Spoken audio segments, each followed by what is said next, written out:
দরিদ্র, প্রান্তিক ও ঝুঁকিগ্রস্ত জনগোষ্ঠীর দারিদ্রতা হ্রাস, সামাজিক বৈষম্য হ্রাস ও জীবনযাত্রার মান উন্নয়ন বিবেচনায় রেখে বাজেটে সুবিধাভোগীর সংখ্যা এবং মাথাপিছু বরাদ্দ বৃদ্ধিতে নজর দেওয়া হয়েছে। এবারের প্রস্তাবিত বাজেটের সামাজিক নিরাপত্তা খাতে নতুন 8টি কর্মসূচি যুক্ত করা হয়েছে প্রস্তাবিত বাজেটে। আগামী অর্থ বছরে 41 লাখ উপকারভোগীকে ফ্যামিলি কার্ড দিতে চায় সরকার। এতে ব্যয় হবে 12,374 কোটি টাকা।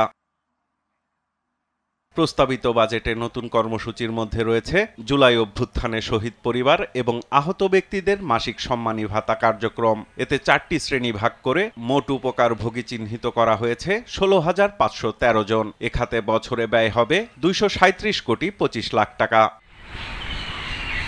কৃষক কার্ড কার্যক্রমে উপকারভোগীর সংখ্যা 42,50,000। প্রত্যেক কার্ডধারীকে বছরে দেয়া হবে 2,500 টাকা। মসজিদ ও অন্যান্য উপাসনালয়ে কর্মরত ব্যক্তিদের সম্মানী কার্যক্রমও একটি নতুন কর্মসূচি। যে কর্মসূচিতে উপকারভোগী ধরা হয়েছে 2,55,666 জন।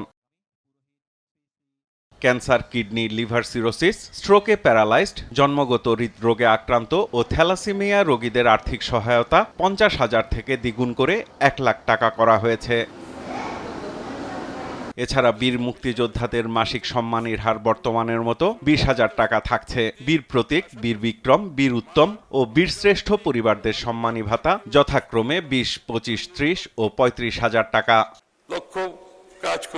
সামাজিক নিরাপত্তা খাতে প্রস্তাবিত বাজেট ঋণ নির্ভরতা বাড়াবে এমন শঙ্কা জানিয়ে দরিদ্র জনগোষ্ঠীর কর্মসংস্থান সৃষ্টি হয় এমন পরিকল্পনা বাস্তবায়নের তাগিদ এই অর্থনীতিবিদের। দরিদ্র মানুষের সংখ্যা কিন্তু আরও দিন দিন বেড়ে যাচ্ছে।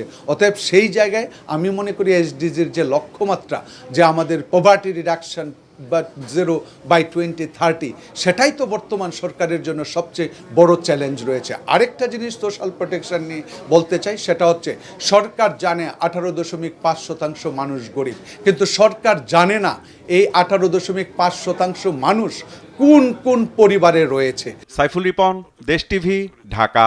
গবাদি পশু